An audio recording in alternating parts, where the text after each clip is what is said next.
real quick, I want to do a quick footnote on something you said about abortion and the rate of women who regret having abortion. What is it, like less than 1% or something? Yeah, it's just, well, I think I've seen, numbers between like 1 and 5%, depending on the study. Okay, But, so pretty few. Yeah. If you look at the statistics for the number of parents who regret having had children, right. it's like I found here 50 to 90%, depending. Yeah. So don't talk to me about regret. Yeah. I mean, it's just ridiculous. Really, 50 to 90%? 50 to 90. Wow. Yeah. Yeah. Okay. And I mean, it's not like they don't wish, like they wish their children were dead or something, but having gotten into it, I think they feel like, holy cow, I had no idea what I was getting into.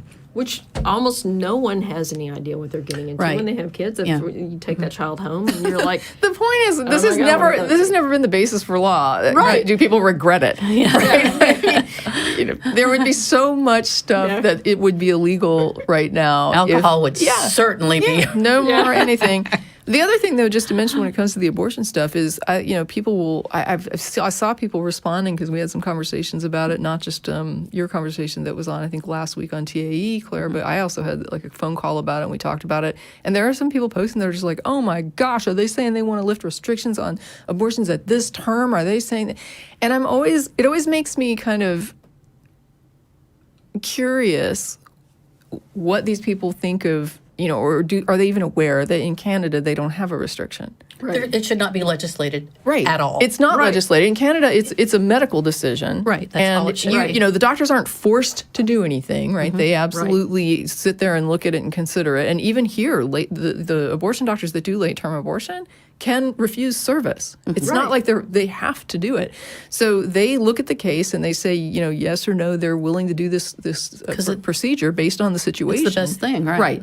And so the question is just about why they think it needs to be legislated. And so I'm thinking to myself, what is it that you think is so much more evil about women in the United States versus women in Canada?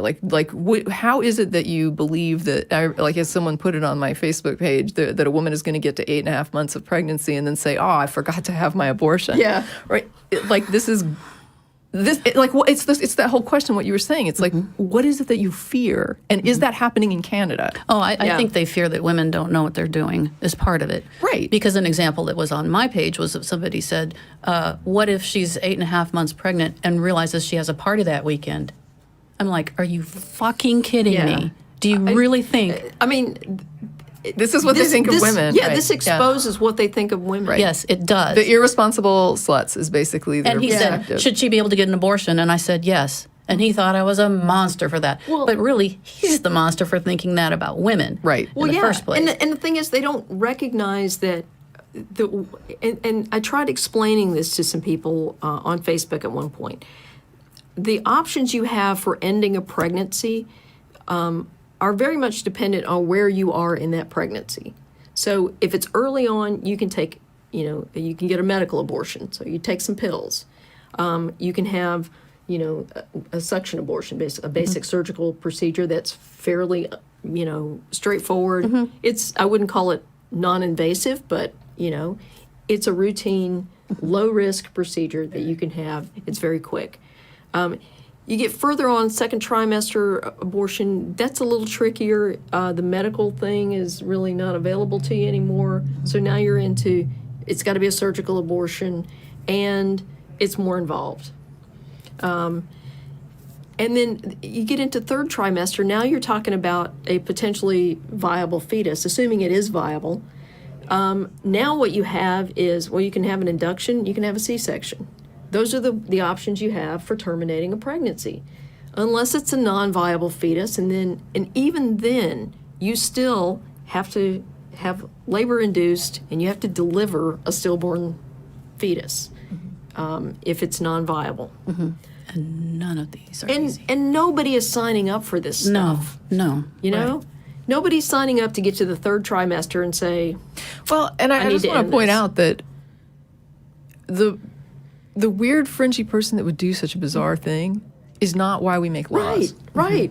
You make laws to regulate and govern the population. I don't say, hey, somebody could potentially, whatever, someone could drive their car into a crowd of people at the cafe, so we're banning cars. Yeah. we really don't do that. We don't say what is the most fringy, whacked out thing that a person could possibly dream up to abuse this privilege, and if we can figure something out that would be like really reprehensible, then nobody can do this. There's a few things that we do things like that for. Like, for example, I used to make soap, and I used to be able to buy lye. I can't buy lye anymore. It used to be on the shelf at the hardware store. Someone found out a way to make drugs. Suddenly I can't buy lye. Yeah. Right? It's like, I don't send me information on how I can. I know there's ways I can do it, but it's like jumping through hoops. You have to sign waivers. It's like ridiculous just to make soap. So I just don't make soap anymore. I gave away all I was like, there goes my hobby because, somebody learned how to make drugs using lye. Yeah. So that to me, though, is sort of, I think the idea is there's other ways to unclog your drain, and how many people make soap as a hobby, and so it's infringing on few people, but there's lots of people making drugs, and it's harming people when they cook this stuff up in their bathtubs, and so we don't want this to happen. So I get it. I mean, there's like a balance there, but to do this as a rule would be ridiculous. And there's one I loved. If you haven't ever read Justice Woosley's opinion on the banning of Ulysses, it's one of the best opinions that I've ever read, one of the few opinions I think I've ever read in full. But one of the things I loved about what he said, and this is probably just a paraphrase, but it's close to the quote, was something like, the law is made for reasonable people. Right. And so the idea is, in law, you want to ask, would a reasonable person do this? Is this something that a reasonable person would do? And if you're outside of that, then maybe we want to restrict this thing that's outside of that. But in general, what you're doing is trying to regulate a population of reasonable people to say, what do we think is reasonable?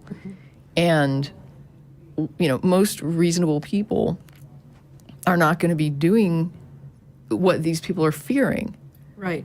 And if you got somebody that was unreasonable, they'd have to find a doctor that would comply, right? So you'd have to have not just an unreasonable person, but an unreasonable physician now that's going to, and at that point, this is almost like those weird plastic surgeries where they're flying to Colombia or somewhere else. It's like you're going somewhere else to do it. And it's like, okay, because the AMA is never going to say it's okay to do an 8.5-month abortion because this woman wants to go to a party, right? The AMA is never going to be okay with that. No. So why do we need a law?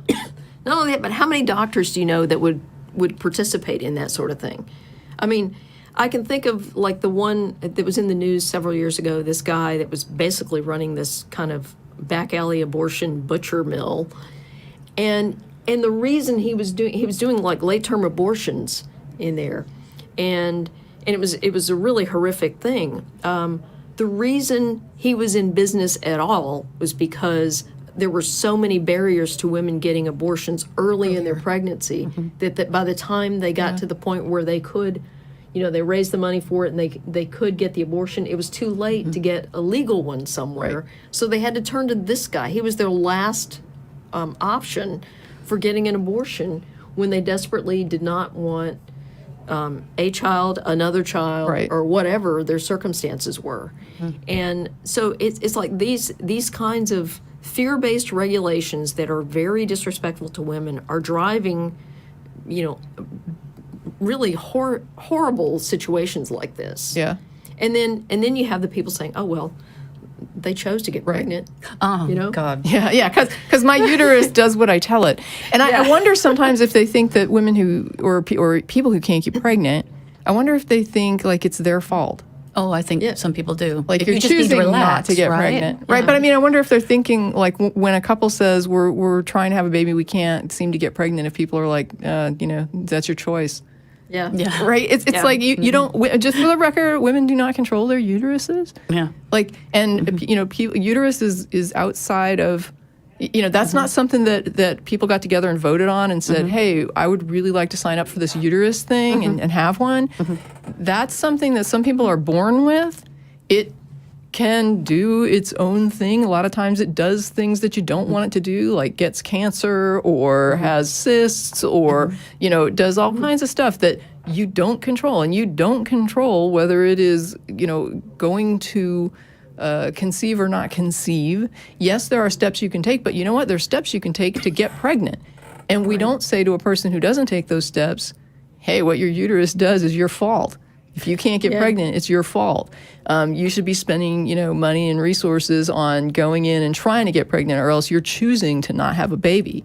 We don't look at it that way. But when a woman is basically, they look at it and they say, she needs to put down the money, she needs to put down these resources, she needs to invest in not getting pregnant, or else what her uterus does is her fault. Which is, that falls into the, hey, no shit category, because most heterosexual women will spend a big chunk of their lives trying very hard not to get pregnant. I mean, for me, this is an argument. If you're going to blame women for your perception that they're not using birth control, or that whatever, then we need to make it very, very accessible, because you don't put a barrier on it and then say it's your fault for not using this. But I want to make clear, like, just about the Woosley thing, I want to make it clear what he was deciding on was whether or not to ban a book. And his point was, most reasonable people are not going to be damaged by this book, by the contents of this book. Is there some fringe person that could get, some depraved something out of it? I don't know. He's like, maybe there is, but the point is, we have to look at this and say, would a reasonable person be harmed by this book? Would a reasonable person, is this going to damage most of the population? No, it's not. Therefore, you can't ban it. And so that's the thing. It's like, if this is not something that's going to be widespread harm, across the nation, then you're talking about a few fringe people that might do some weird thing with that, then you don't ban it. Yeah, kind of going around with that. Sex isn't weird. Sex is normal. And men do it all the time. Women have just as much of a sex drive. They do just as much of it. And I want to point out we that happen to get pregnant. There's people with penises do it all the time, also without condoms. Just FYI, hand raise here that if half of them given a chance to have bareback sex will do it. Yep. And that doesn't mean that they're trying to have a baby. Yep. Right. Thank you. Well said. Yes. Yeah. So it really comes down to controlling women's sexuality. We've been here before, and here we are again. Sex is a normal drive, and having it doesn't mean you want to get pregnant. Yeah. And making the woman carry the thing to term if she doesn't want it, that's punishment. And my thing, it's like, trying to say that this is some kind of weird, abnormal, highly irresponsible, that somebody had unprotected sex is like, I'm sorry, but you pretty much just condemned everybody. Everybody at some point or another. Then if responsibility is engaged by what a human being normally would do, if that's not, then what is it? What does it mean? Well, and the thing is, it's like, it's so like weirdly contextual too, because my sister-in-law and brother-in-law, they had a new baby. She was breastfeeding.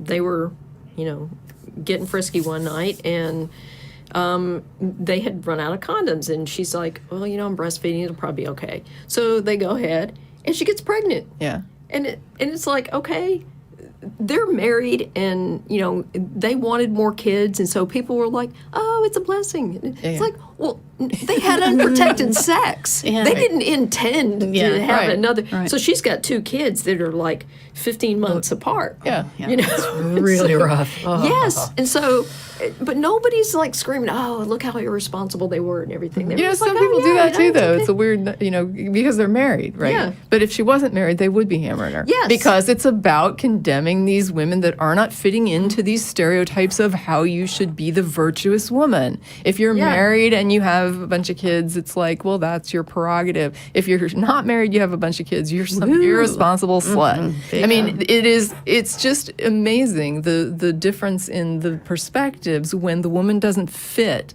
or when people can just pretend she doesn't fit, like, oh, she wasn't using birth control. How do you know she wasn't using birth control? You know what I mean? And I'm going to tell you some truths about that too. Let's lay some truth down, which is that they have in the pack, like, oh, if you miss a pill, you take the 2 pills as soon as you figure it out. And let me tell you, there's women who have been on these pills for a decade or more who maybe miss a second pill. And they think, what are the odds? Because it takes, I think it was something like 104 sex acts for couples who were trying to have a baby to actually have a pregnancy. So, the woman says, oh, maybe this isn't so bad or whatever. Or, and so even when people are on birth control, anybody who thinks that means that somebody is, taking it meticulously, you're dreaming. because you have a life and you forget things sometimes. And so this is just what happens. And so sometimes, it's going to be, I'm not going to say that nobody is ever going to say, hey, I missed 2 pills, so no more sex for the rest of the month now. Yeah. Yes, that can happen. But I'm going to say that it probably doesn't happen more often than it does. So there's just, it's a risk, it's a cost benefit thing. And that weird sort of, wanting to just avalanche the blame and avalanche the irresponsible, when somebody's doing something that is so common and that the risks involved are not that high, people are not very good at reproduction, even when they're having lots of sex. And these instances of pregnancy are actually considerably rare compared to the amount of sex that's happening. So but there's a lot of people that seem to associate that with instant pregnancy, right? Yeah. So you had sex and you got pregnant, and when you have sex, you should just assume you're going to get pregnant. It's really, no. If you understand the statistics, it's ridiculous to assume you're going to get pregnant from a sex act. And I promise that most guys that are out there barebacking are not thinking, oh, if I have sex, I'm going to get her pregnant. That is not in their mind when they have sex. And it's only the women who are supposed to make these considerations. And I get that women, physically I'm not going to say that men don't get shamed too when it comes to the idea of, oh, he's being that. That's kind of you hear the shame pile on when it comes to child support, right? So the people will really hammer that and be like, well, he knew, and he was having sex and he just thinks he can go and sow those oats and he can, and it's just this, it's interesting though. It's just about this idea of blaming, shaming, and pretending that this is not a reality. Let's just pretend this isn't happening in reality. Let's pretend human beings behave completely differently than they do, and that this is some form of aberration that we can just, vilify as the non-normal. And it's no, this is very normal, very normal. And unfortunate things happen. How we address them is another matter.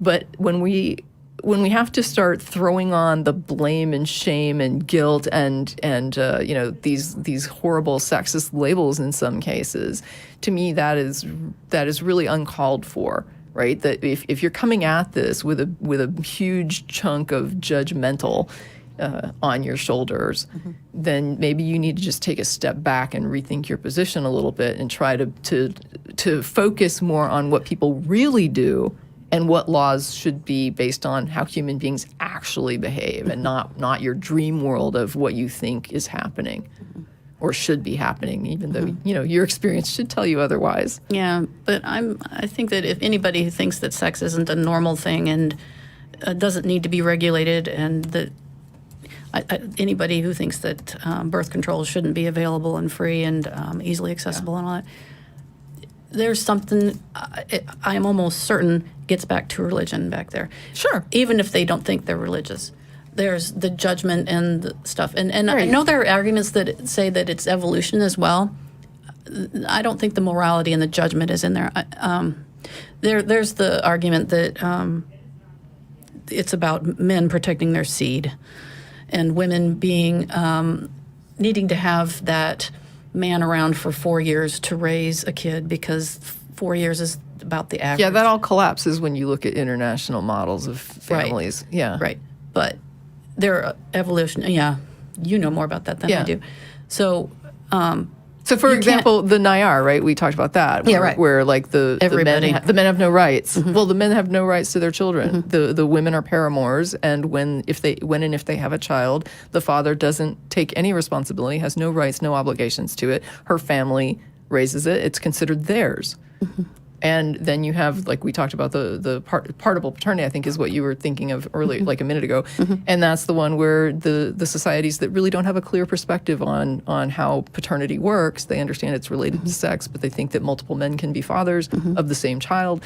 And so they don't seem to have this sort of need for this man-woman thing where he protects her and she, does whatever. It's like there's not these nuclear family models are just models that we made, and they may serve in some capacity, but they're certainly not like a demonstrated universal which in any shows capacity. I mean, that's the research that I saw years ago, and it shows how much what we research and what we're looking for in the answers is biased by what we experience in our culture. Yeah. And you have to look at colonialization too, as well, right? You're going to look at, well, why is this so widespread? Well, because people were forced into it over, the sun never sets on the British Empire wasn't just a phrase for grins. I mean, it really didn't. They pretty much owned the globe, them and a few other countries that were parceling it out, and they would see these other forms of society, other forms of how to frame things and they would say, this is sinful and horrible and, how barbaric and savage, and we're going to civilize you, even if we have to kill you to do it. And so then you end up with a lot of indigenous populations who had other models that now have this model, for obvious reasons, basically coercion. And then at the end of the day, you end up with a planet that's covered in this. And the thing to me that's really sad is that we lose those variants that demonstrate to us that there is diversity and there are options. When you basically kill off the options, the competing ideas, a lot of people grow up and they just never question. They just say, this is normal for human beings. And it's like, no, this is normal for your culture. It just so happens that your culture owned the globe at one time, and so that made it normal all over the place, even though there are other models that are available. Right. In the time that I've been a scientist, the way science has been done has evolved a lot. That's when Jane Goodall started her work, and Diane Fossey, and they changed things. They were not accepted at first. They were looked at as being silly. It's a silly way to study it. You're supposed to be in a lab, and you're supposed to control everything, and you're supposed to not care if the animal has any feelings or thoughts. And it, when I was in graduate school, which was a long time ago, I went to a meeting, and it was a meeting that looked at entirely at how, when you look at behavior, which was what I specialized in, everything looks much different if you look at it through the female perspective rather than the male. And there were the example that still sticks with me is a group of birds that had been studied by lots and lots of people, and they just could not figure out what was going on with the society. They were interacting with one another quite a bit. I couldn't figure it out until a woman came in and figured out that it was the female birds that were determining the hierarchy. They were so busy trying to figure out the boys and how they were running things that it never dawned on them that it was the females. And it's just subtle things like that. And it can run really deep and be very serious for women in terms of medical research. We all know about that. But those, and then the bonobos came to light. Talk about a different way of being. Yes. So instead of, when I first started things, it was all about aggression and dominance hierarchies and hawk-dove game theory and all that sort of stuff. And now science, you see it all the time, cooperation, altruism of various sorts, parenting. Right. And it's like, thank goodness. So maybe there's a little bit of it going the right way, I hope, but I see what you're saying about... Well, yeah, and part of that whole thing with the bonobos versus chimps, it kind of ties into what happens in human societies too, because one of the critical things about bonobos versus chimps is that bonobos live in an area that is not resource constrained. The chimps live in an area that is resource constrained. So there's a lot of conflict between individuals, and there's aggression and hierarchies and stuff like that. And bonobos, they don't have to worry about resources. Right. And we see the same thing happening. The Abrahamic religions arose in a very severely resource-constrained area. And that's where you find the morally concerned gods that are looking at you while you're having sex and, and care about who you're having sex with and everything. And so I think there's something to this idea that constraining resources makes people more, I guess, receptive to this idea of, these authoritarian structures that dictate how people are supposed to interact, and that there's this constant conflict and aggression, and it's a zero-sum game. And it doesn't have to be that way. Yeah, no, I mean, I agree. I think that, like in anthropology, a lot is tied to leaving resources to kin or offspring, right? So that when societies that have more of a concept of heritable wealth Right. are more likely to care whether the offspring are genetically tied to the Right, which parent. is where you see a lot of people saying, well, why should I spend my tax money on somebody else's kids? You know? Yeah, they're acting like that they don't have, Yeah. like you're saying, that there's just not enough resource, Right. so. Or that providing an education for all the kids in the neighborhood doesn't benefit them. Right, and that's something I like to point out. It's like because I don't have, no childless by choice, and so for me, the idea of saying, well, I don't want to pay to keep my society literate is just self-defeating. Right. Right. I mean, why in the world do I want to not live in the most literate society I can help to foster? It doesn't matter to me if it's my kids or someone else's. I have to live in this society, and I really don't want to live in the society with people that don't understand, how to vet information, how to read, how to. I mean, the prospects would be really dim. It's not good to be in a society that is like wholly illiterate in an age where other countries have really good education systems. Yeah.